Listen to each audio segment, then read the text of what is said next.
নমস্কার, আমি হর্ষিত মজুমদার। আজকের স্বরচিত কবিতা পরিবেশ বাঁচাও। জলমাটি খুবই খাঁটি, তুলনা যার নাই। ওষুধ সার চাষে দরকার, দূষণ ছড়ায় ভাই। মাটি কর্ষণ, জলে দূষণ সব কিছুতে পাই। অতিরিক্ত ক্ষেত দূষিত, পরিমিত সব চাই।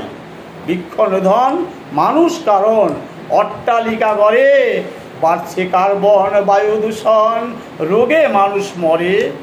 বন্যেরা সব আছে নীরব, সবুজ ধ্বংসে জয়। বন্যের স্বভাব, খাদ্যে অভাব, মানব জাতির ভয়। ঢুকছে জীবন, কারণ দূষণ, রক্ষা কবচ নাই। নীরব যেন মানুষ কেন পথ খুঁজে না পায়।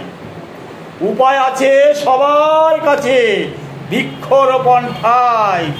চর ও বিলে সবাই মিলে সবুজায়ন চাই।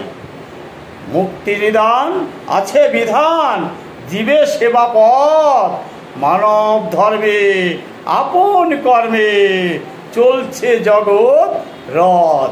নমস্কার, সবাই ভালো থাকবেন।